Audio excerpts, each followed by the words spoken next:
afternoon, and welcome back to this live broadcast of the Senate proceedings on this 17th day of September 2020. This broadcast is brought to you by the Parliamentary Broadcasting Unit in conjunction with the Kenya Broadcasting Corporation. The senators are from Ashot Kamkunji to deliberate on the third basis for allocation among the counties, the share of national revenue. The select committee, which was established to consider this matter, did meet today and drew a report that will be considered before this House this afternoon. The consensus building was called by the Senate Speaker, and they are from that particular engagement, and we await to see the result of that particular engagement, which lasted roughly 10 minutes. This is a process that has been a long time coming. This has had to adjourn business a couple of times to get to where it is today. The report of the select committee will be debated by the senators and it will be considered. The third basis for revenue allocation among counties is one of the most important businesses that the Senate must engage in. According to the procedure, the Commission on Revenue Allocation proposes a revenue formula, a revenue sharing formula, and then it forwards it to the Senate. And thereafter, the Senate considers and determines whether or not it will adopt it as it is or make amendments where need be.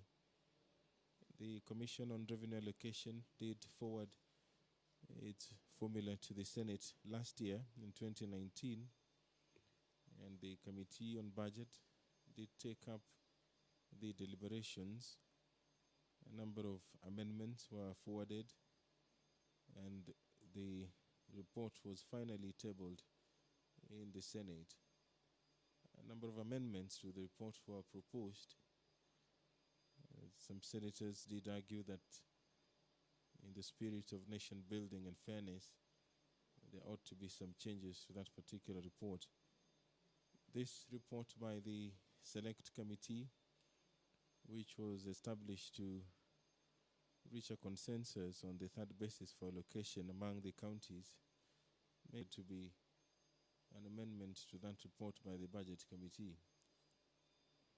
But the report has to be voted and considered by the senators before it sails through the Senate. If you're just joining us, we are waiting for the Senate to reconvene. They are fresh from a Kamkunji meeting chaired by the Speaker of the Senate, and it was meant to deliberate and reach a consensus on the proposed formula for revenue allocation among county governments. The Senate did speak extensively on the issues pertaining to the shutdown of counties, and senators maintained that they will continue to perform their mandate, and that mandate is ensuring that counties have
Okay, honorable senators, I saw a lot of photo sessions. That is the spirit of the Senate, that we remain as one Senate. So, welcome back. So we'll go back. We have a new supplementary order paper, which is in your gadgets, and also a few hard copies. So we'll go to order number 6. Clerk. Order number 6, notices of motion. Senator Sakaja.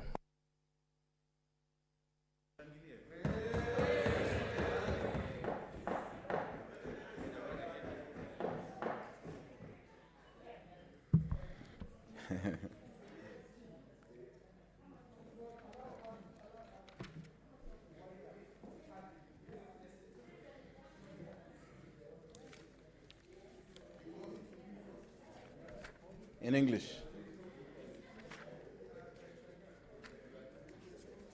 Where's the notice?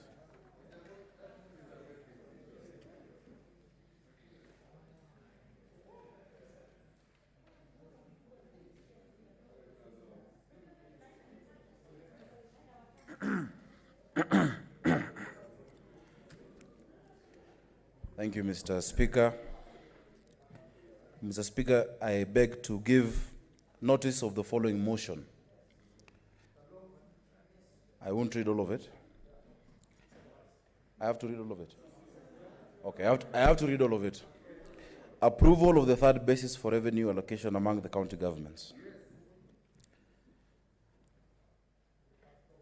That aware that under Article 217 of the Constitution, the Senate, by resolution, is required to determine the basis for allocating among counties the share of national revenue that is annually allocated to the county level of government. Further aware that the Senate mandated the Standing Committee on Finance and Budget to consider the recommendations of the Commission on Revenue Allocation and consulted the Cabinet Secretary responsible for finance and the Council of Governors, among others, and subsequently conducted public participation pursuant to Article 118(1)(b) of the Constitution, as documented in the report tabled in the Senate on Monday, the 13th of July, 2020, cognizant that the matter of the third basis for allocating among the counties the share of national revenue that is annually has evoked robust debate in the Senate and in the nation at large, leading to a series of consensus-building initiatives.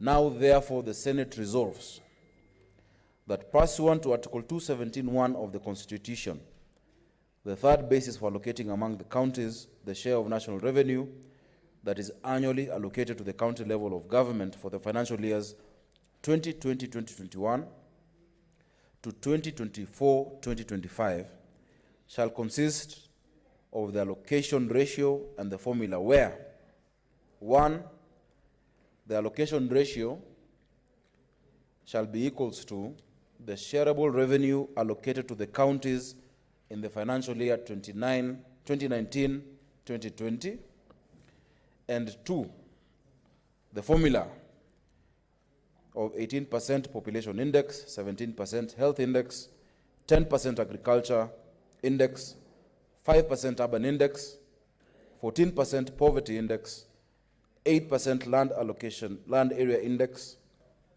capped at 7%, no square root, 8% roads index, and 20% basic share index,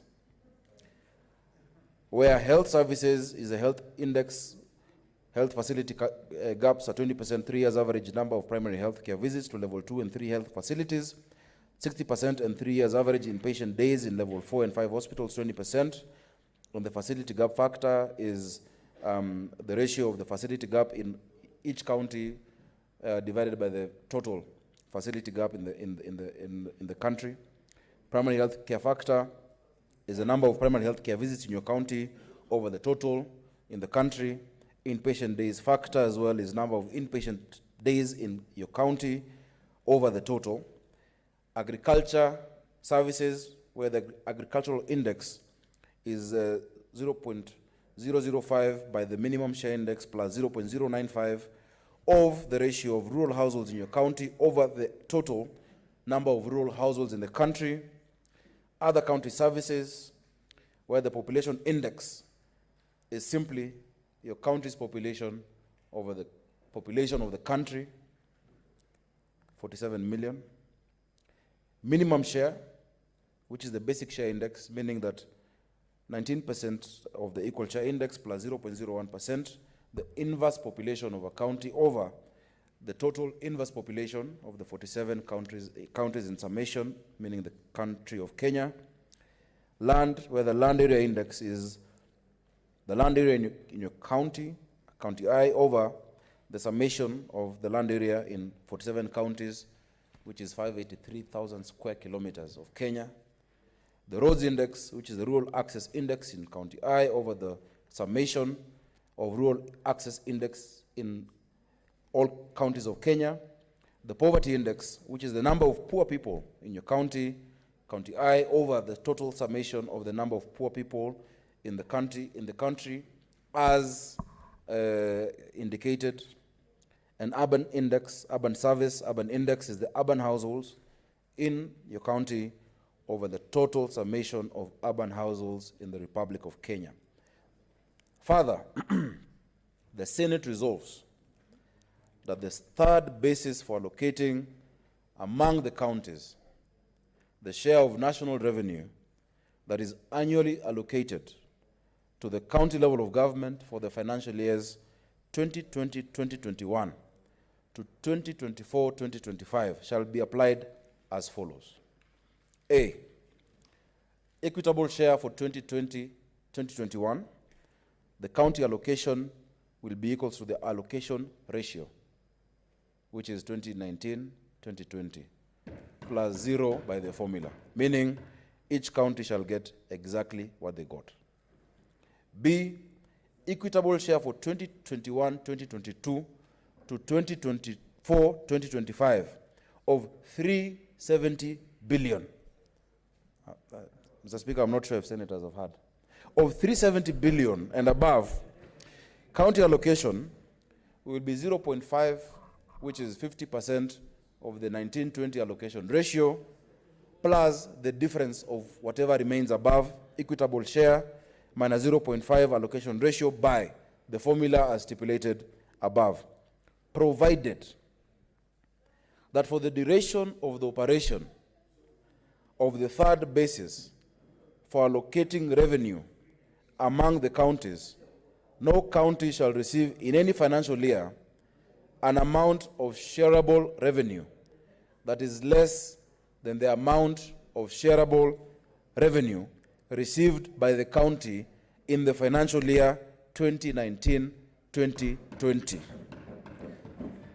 Further, the Senate resolves that pursuant to Article 217(2)(b) of the Constitution, the Commission on Revenue Allocation, CRA, takes account the resolution of the Senate on the third basis for revenue allocation and the debate thereon, and further take into account additional factors including pastoralism, the livestock sector, the blue economy, the extractive industries, and wildlife and conservation in determining principles and parameters of equitable sharing of national revenue among the counties moving forward. The simulation is as in the order paper. There is no way I can read the entire simulation. Mr. Speaker, I beg to give notice of motion. Thank you. Next order.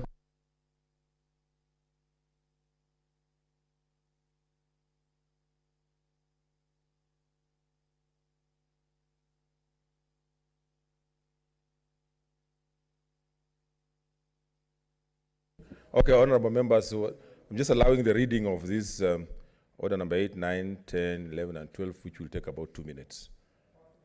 Okay, clerk.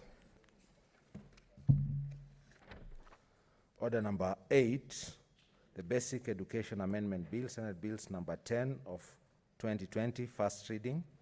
A bill for an act of parliament to amend the Basic Education Act and for connected purposes. Order number 9, the Kenya Citizenship and Immigration Amendment Bill, Senate Bills number 12 of 2020, first reading. A bill for an act of parliament to amend the Kenya Citizenship and Immigration Act and for connected purposes. Order number 10, the Copyright Amendment Bill, Senate Bills number 13 of 2020, first reading. A bill for an act of parliament to amend the Copyright Act and for connected purposes. Order number 11, the County Vocational Education and Training Bill, Senate Bills number 14 of 2020, first reading. A bill for an act of parliament to provide a framework for the establishment of systems for the administration of training in vocational education and training within a county and for connected purposes. Order number 12, the Persons with Disabilities Amendment Bill, Senate Bills number 15 of 2020, a bill for an act of parliament to amend the Persons with Disabilities Act to provide for the functions of the national government and the county governments and for connected purposes. Order number 13, motion, approval of the third basis for revenue allocation among the county governments.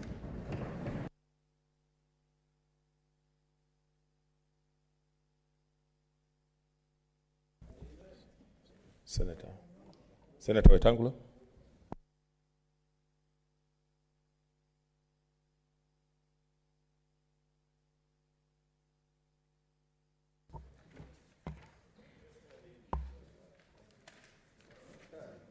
What did he say?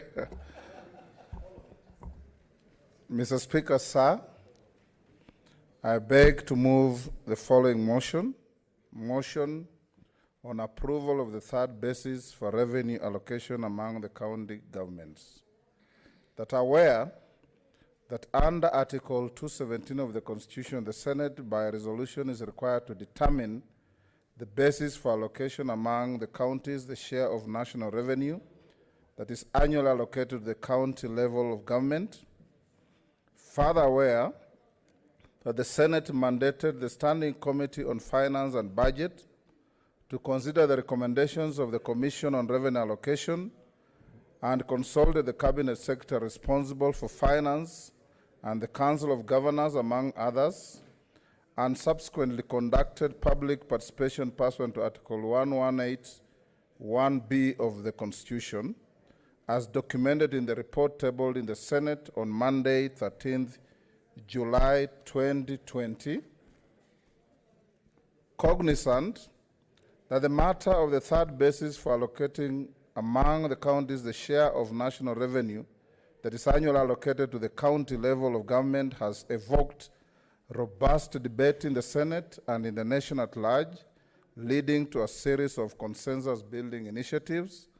Now, therefore, the Senate resolves that pursuant to Article 217(1) of the Constitution, the third basis for allocating among the counties the share of national revenue that is annually allocated to the county level of government for the financial years 2020-2021 to 2024-2025 shall consist of the allocation ratio and the formula where 1. Allocation ratio, the shareable revenue allocated to the counties in the financial year 2019-2020. 2. Formula, 18% population index, 17% health index, 10% agriculture index, 5% urban index, 14% poverty index, 8% land area index capped at 7%, 8% road index, and 20% basic share index, where health services, health index as set out in the index paragraph, facility gap as set out, perimeter health, primary health care factor as set out, inpatient days factor as set out, agriculture index as set out, population index as set out, basic share index as set out, land area index as set out, roads index as set out, poverty index as set out, and urban index as set out. Further, the Senate resolves that the third basis for allocating among the counties the share of national revenue that is annually allocated to the county level of government for the financial years 2020-2021 to 2024-2025 shall be applied as follows. A, equitable share for 2020-2021, count allocation equal to allocation ratio, which is 2019-2020 allocation. B, equitable share for 2021-22 to 2024-25 of Kenya shillings 370 billion and above, count allocation equal to 5% allocation ratio plus equitable share, 50% allocation ratio plus equitable share of 50% allocation ratio according to the formula, provided that for the duration of the operation of the third basis for allocating revenue among the counties, no county shall receive in any financial year an amount of shareable revenue that is less than the amount of shareable revenue received by the county in the financial year 2019-2020.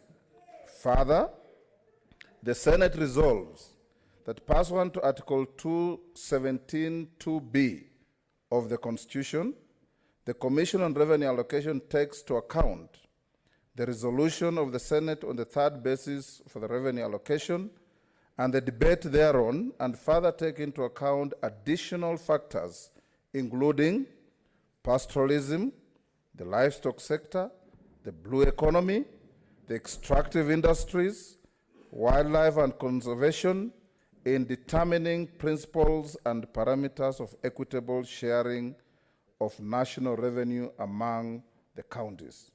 Mr. Speaker, honorable senators, this is a matter that has been canvassed for a very long time. We need not belabor the point. The motion is as clear as it is. I forgot, sorry, Mr. Speaker. There is an allocation table that is attached to the motion, which members can read from their order paper. Mr. Speaker, I beg to move, and in so moving, I want to table the report of the Committee of 12 so that it becomes part of the record of this debate and this House.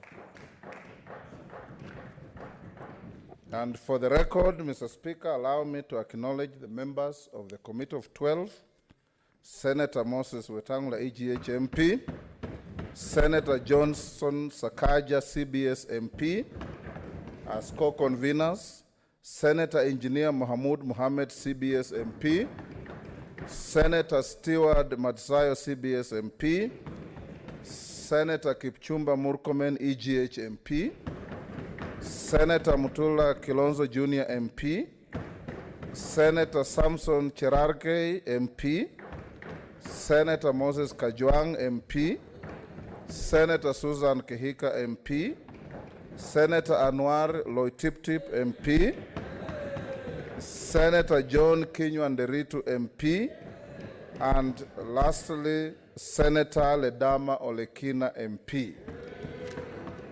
Mr. Speaker, I beg to lay the report, to table the report of the committee.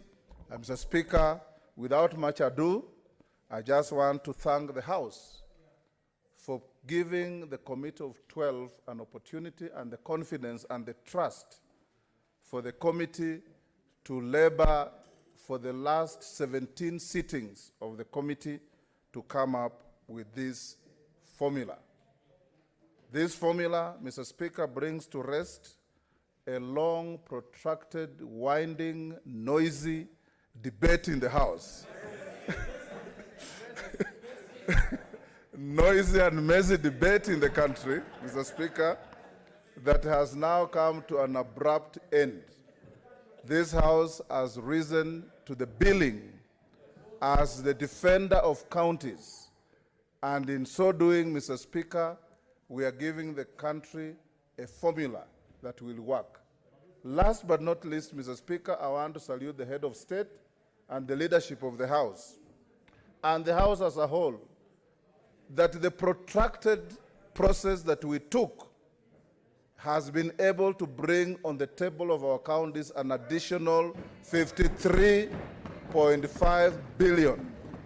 So it has not been in vain, Mr. Speaker. It has borne fruit.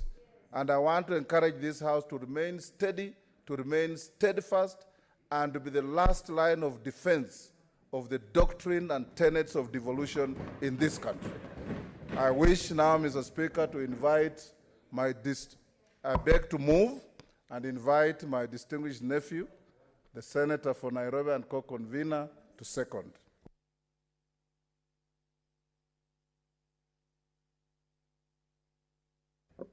Have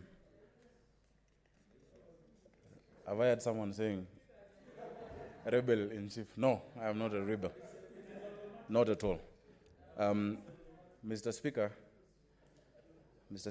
I beg to second this motion and associate myself with the remarks by my distinguished uncle, Senator Wetangula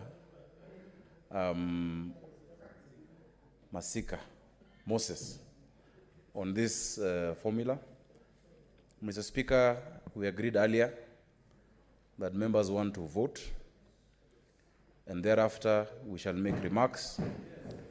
And Mr. Speaker, as I second, I want to just mention, because I hope that then you will give me the first or the second bite of the cherry to explain this journey and consensus and solution for Kenya and victory for the Senate, not for any side, but for the country and people of Kenya and for devolution.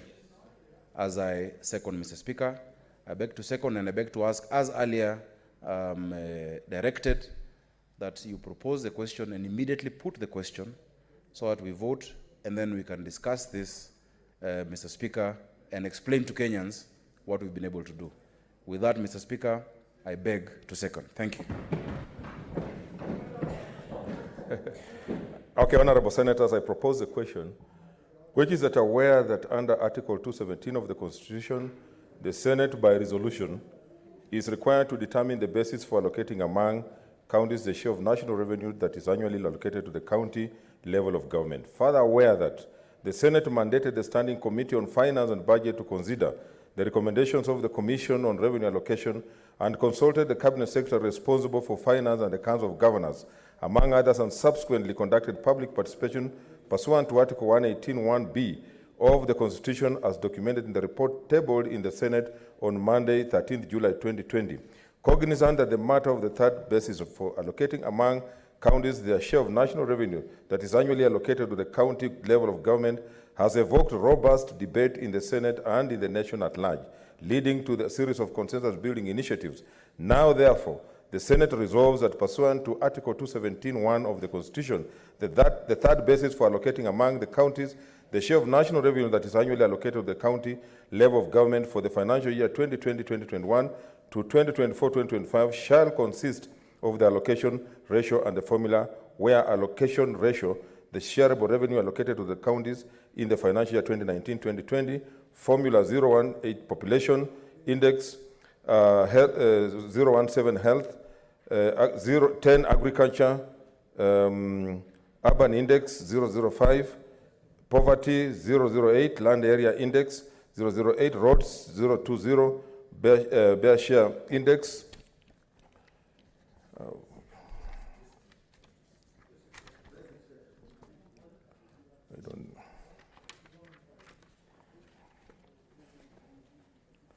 Or basic share index, where the table is very long and I don't think in the interest of time, are set out in the table. Further, the Senate resolves that the third basis for allocating among the counties the share of national revenue that's annually allocated to the county level of government for the financial year 2020-2021 to 2024-2025 shall be applied as follows. A, equitable share for 2020-21, county allocation ratio, zero formula.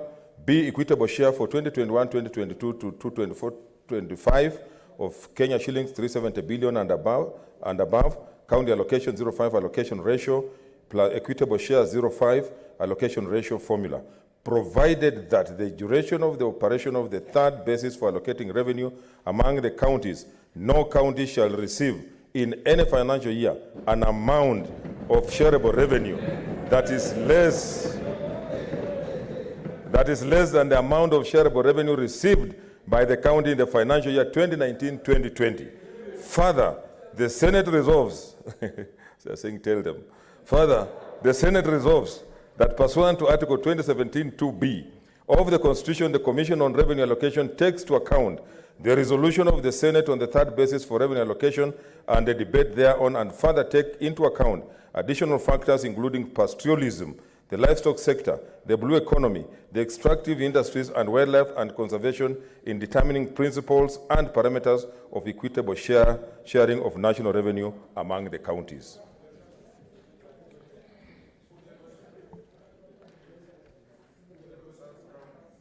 It concerns counties, and therefore you are going to vote as delegations. I now put the question, which is that aware that Article 217 of the Constitution, the Senate by resolution is required to determine the basis for allocating among the counties the share of national revenue that is annually located at the county level of government. Further aware that the Senate mandated the Steering Committee on Finance and Budget to consider the recommendations of the Commission on Revenue Allocation and consulted the Cabinet Secretary responsible for Finance and Accounts of Governance, among others, and subsequently conducted public participation pursuant to Article 118(1)(b) of the Constitution as documented in the report tabled in the Senate on Monday, 13th July 2020. Cognizant that the matter of the third basis for allocating is the share of national revenue that is annually allocated to the county level of government has evoked robust debate in the Senate and in the nation at large, leading to a series of consensus-building initiatives. Now, therefore, the Senate resolves that pursuant to Article 2017(1) of the Constitution, the third basis for allocating among the counties the share of national revenue that is annually allocated to the county level of government for the financial year 2020-2021 and 2024-2025 shall consist of the allocation ratio and the formula where 1, allocation ratio, the shareable revenue allocated to the counties in the financial year 2019-2020, formula 18, population index, 17, health, 10, agriculture, 0, urban index, poverty, 8, land index, 8, road index, 20, basic share index, where the rest are set out in the table. Further, that the Senate resolves that the third basis for allocating among the counties that share of national revenue that is annually allocated to the county level of government for the financial year 2020-2021 to 2024-2025 shall be applied as follows. A, equitable share for 2020-2021, county allocation equals to allocation ratio plus 0 formula. B, equitable share for 2021, 2022, 2024, 2025 of 370 billion and above, county allocation equals to 0.5 allocation ratio plus equitable share of 0.5 allocation ratio formula, provided that for the duration of the operation of the third basis for allocating revenue among the counties, no county shall receive in any financial year an amount of shareable revenue that is less than the amount of a shareable revenue received by the county in the financial year 2019-2020. Further, that the Senate resolves that pursuant to Article 217(2)(b) of the Constitution, the Commission on Revenue Allocation takes to account the resolution of the Senate on the third basis for revenue allocation and the debate thereon, and further take into action additional factors including pastoralism, the livestock sector, the blue economy, the extractive industries, and wildlife and conservation in determining principles and parameters of equitable share of national revenue among the counties. I now order that the bell be rung for 1 minute. No. Counties.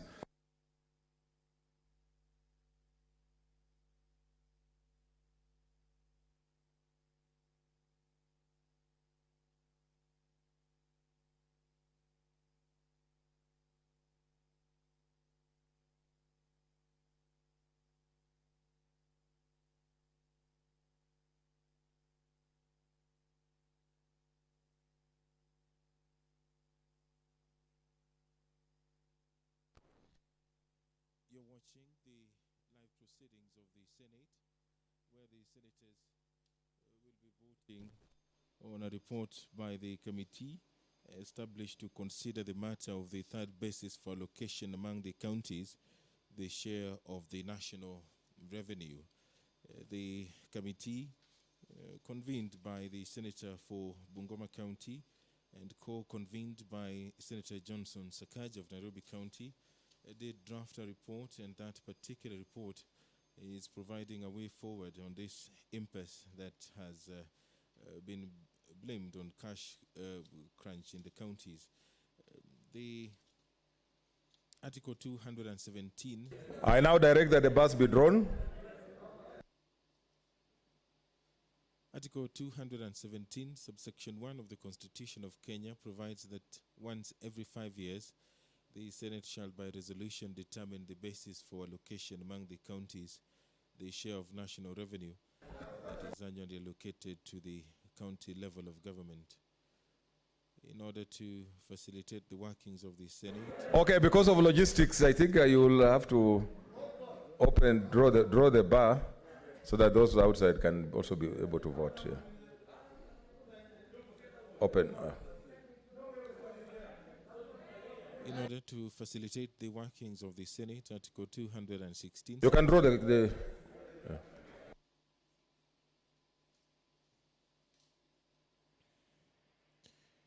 The teller for the ayes and the teller for the no.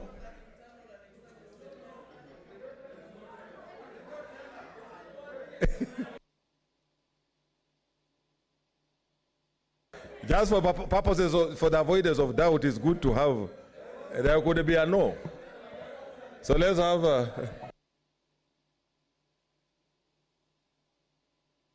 Kasanga is for yes. Senator, Kasanga, I'm told, has been pronounced. You can be for no.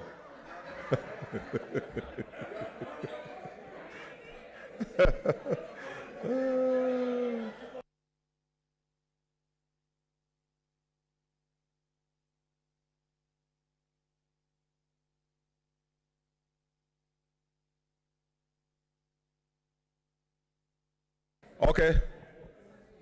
Order, senators.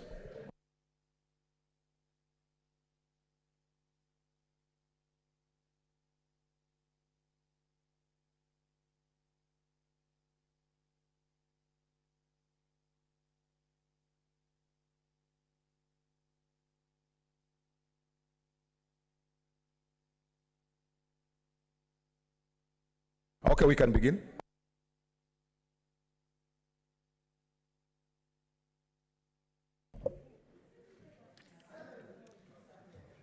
So, motion for the approval of the third basis for revenue allocation among the county governments, division. Roll call. Senator Adan Dulo Fatuma, Isiolo County. I vote yes. Senator Ali Abdullahi Ibrahim, Wajir County. I vote a big yes. Senator Boy Issa Juma, Kwale County. Kwale County votes. Senator Gerard K. Samson Kiprotich, Nandi. Yes. Senator Lelegwel Tumbesi, Samburu County.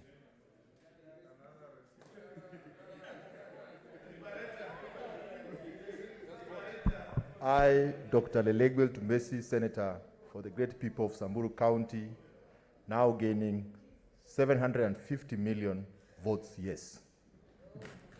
Senator Linturi Franklin Mithika, Meru County.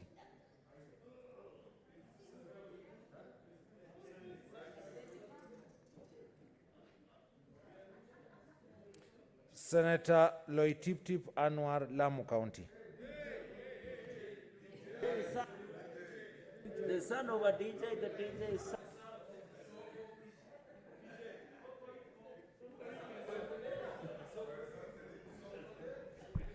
I, the Senator of Lamu County, together with the great people of Lamu for the willing of devolution, together with my internal and external organs, I vote yes. County. Mr. Speaker, on behalf of the great people of Taita Taveta, whom I served from loss of 400 million to gaining 600 million, I vote yes. Senator Mwenye Haji Mohamed Faki, Mombasa County.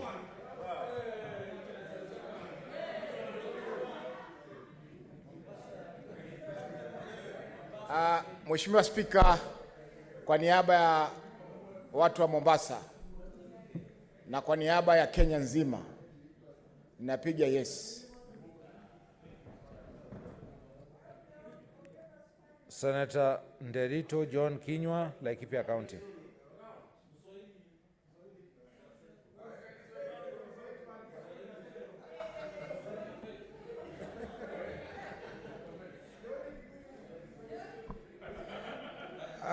Kwa niaba ya Laikipia, na kwa sababu hela za Laikipia zimeongezeka kwa milioni 958, mimi kwa niaba ya ndugu zangu wote wa hapo Laikipia napiga ndio. Senator Ndwiga Peter Njero, Embu County.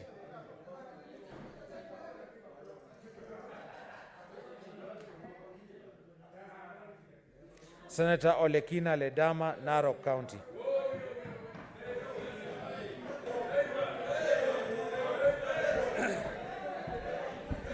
Mr. Speaker, sir, I, Kena, son of Midangayu, who is a son of Tata, a son of my son, and for the great people of Narok County, who were losing 853 million.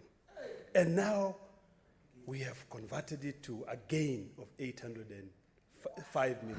I vote yes. Senator Ongeri Samson Kegengo, Kisii County. Mr. Speaker, last time I said for a united Kenya and for bringing the whole nation together through... No, let me put it, and for a united Kenya and bringing the nation together through BBI, I now proudly vote yes, because Kisii is gaining 1.1 billion. Senator Orengo James, Siaya County. Mr. Speaker, sir, I vote yes. Senator Outa Frederick Otieno, Kisumu County.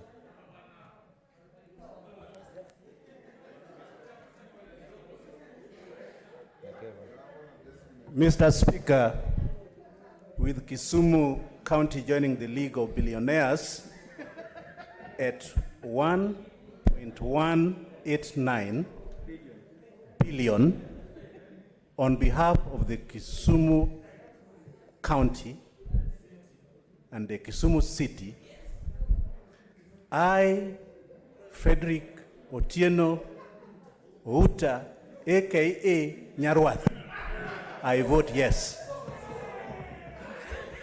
Senator Pogisio Samuel Losuron, West Pokot County. Mr. Speaker, I vote yes.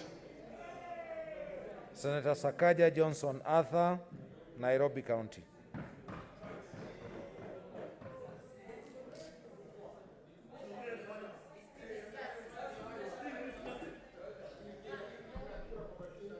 Mr. Speaker, in accordance to the Constitution, I have consulted the delegation of Nairobi with Senator Millicent Omanga,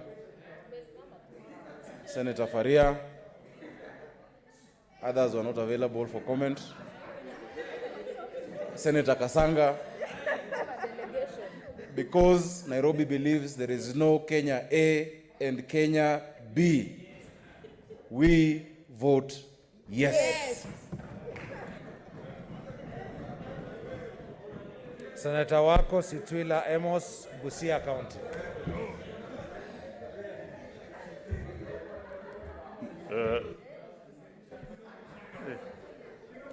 Mr. Speaker, sir,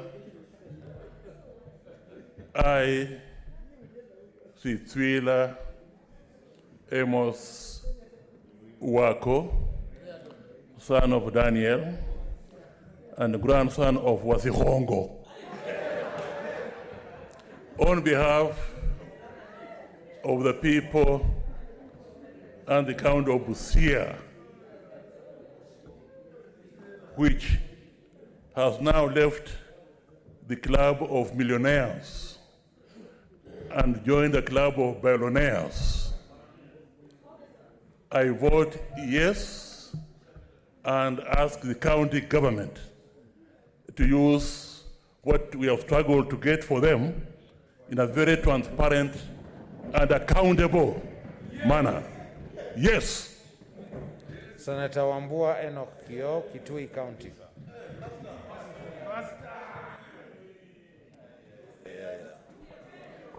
Mr. Speaker, I, Enoch Kio Wambua, son of Pastor Peter Wambua Mamuli, for and on behalf of the great people of Kitui County, who were supposed to be losing 500 million Kenya shillings, but now they have gained 1.563 billion Kenya shillings. And on behalf of the great people of Machakos, who have gained 1.4 billion Kenya shillings, and the people of Makueni, who have gained 700 million Kenya shillings, the people of Kitui, Mr. Speaker, vote yes. Senator Wario Golich Juma, Tana River County.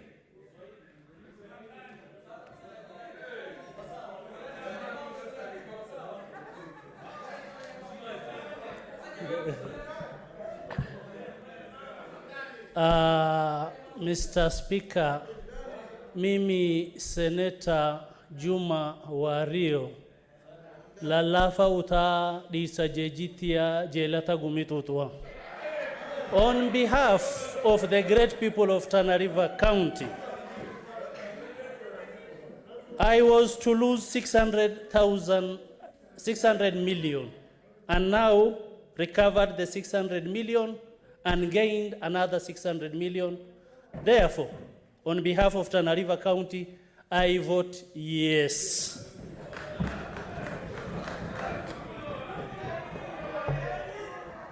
Yes, Senator Kabaka, what's your intervention?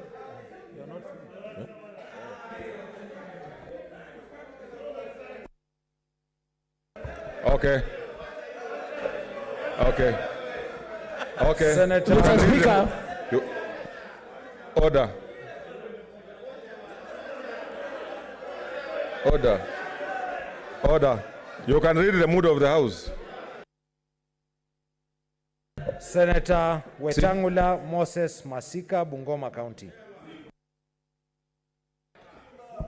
Mr. Speaker, sir, on my own behalf and on your behalf, as my constituent in Bungoma, I, Moses Francis Masika Wetangula, son of Dominic and great son of Emmanuel, on behalf of the people I represent, I vote emphatically. Allocation ratio equals the shareable revenue allocated to the counties in the financial year 2019-2020. Formula equals 0.18 for population index, 0.17 for health index, 0.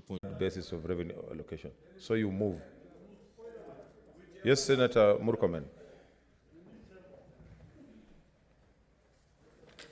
In that regard, Mr. Speaker, it means the motion was not moved. And will I be in order then to request the mover to move it as a... Sharing 369.8 billion to county governments for the financial year 2020-2021.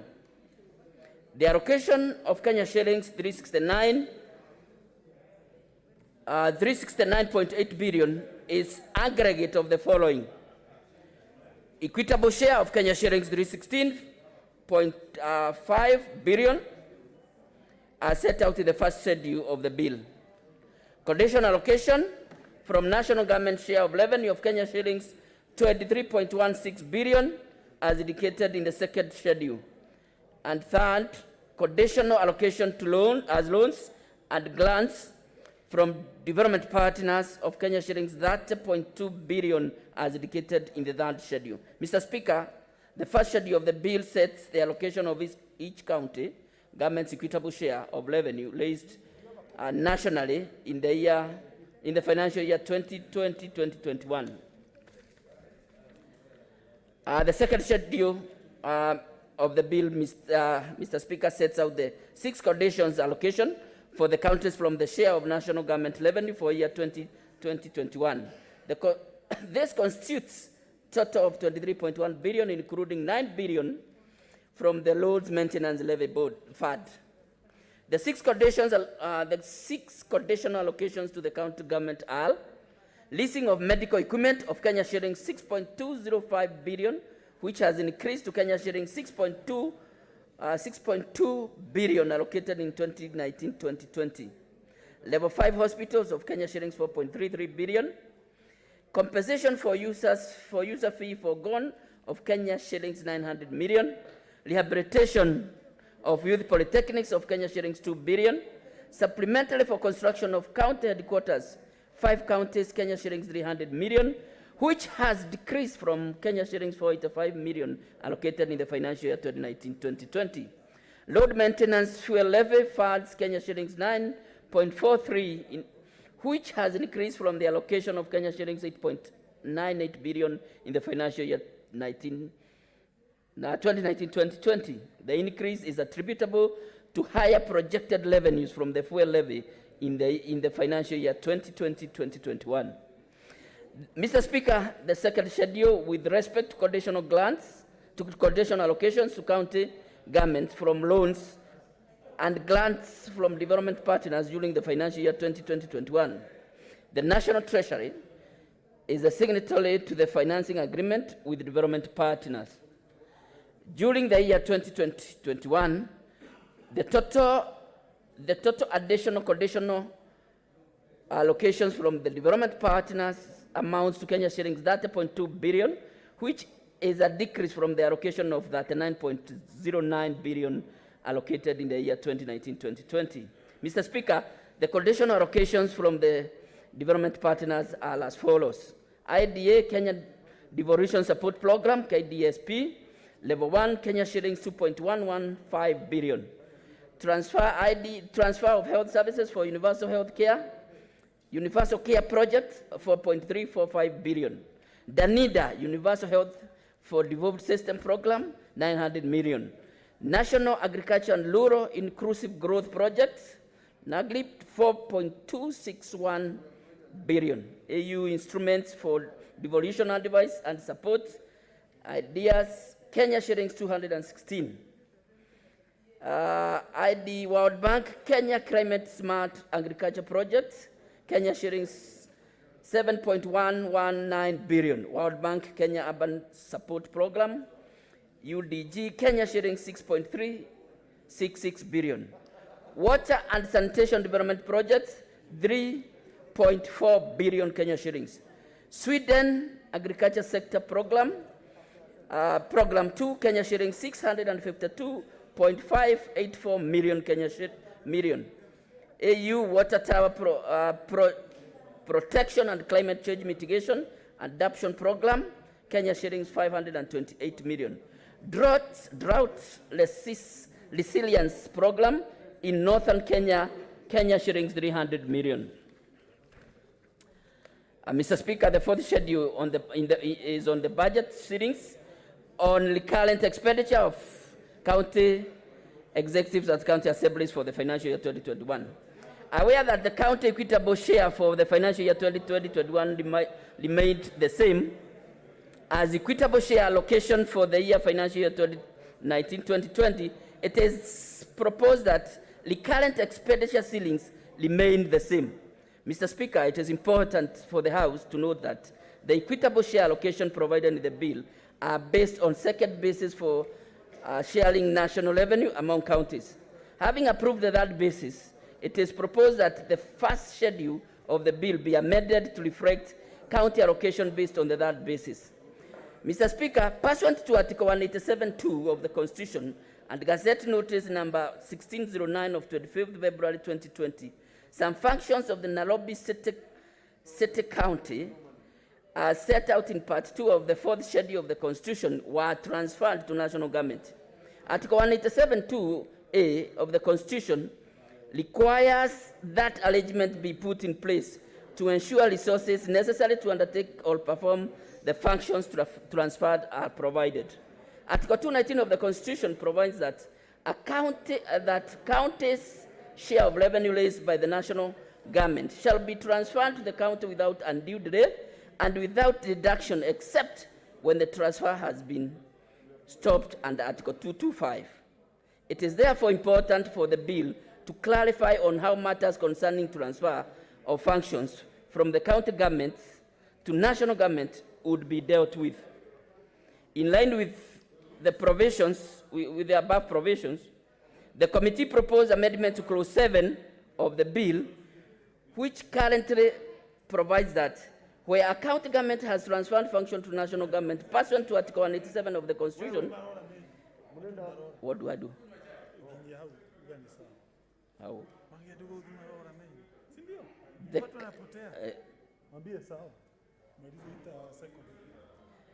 Mr. Speaker, in the interest of time, as stated in the order paper, those are the amendments that we have recommended.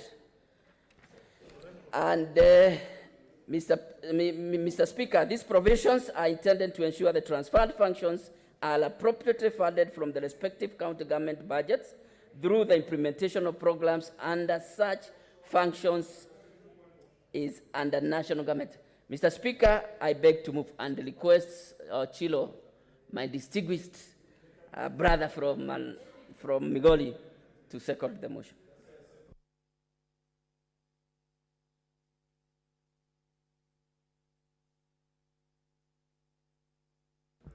Thank you, Mr. Speaker. Mr. Speaker, protect me from Kangata. I am the vice chair and he cannot lord it over me. Now, Mr. Speaker, I want to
Okay, take your seats.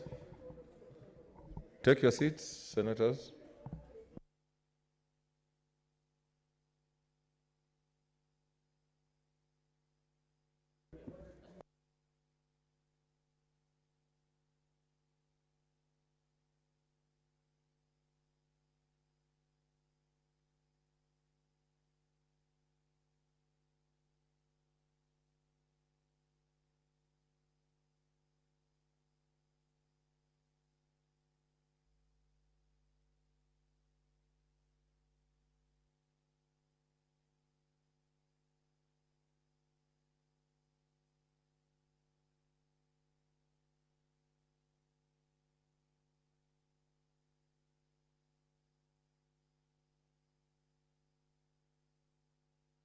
Okay, order, senators. Before I read the results, I just want to remind senators that there's another voting. So you will hang around so that we conclude this business tonight.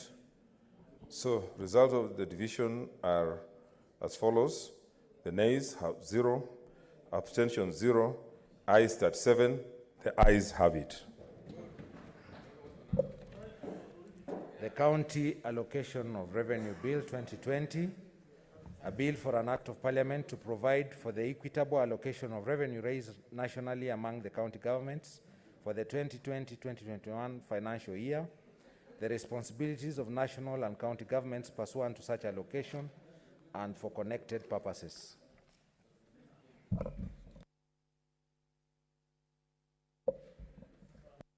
Next order. Order number 15, the County Allocation of Revenue Bill, Senate Bills number 7 of 2020, Committee of the Whole.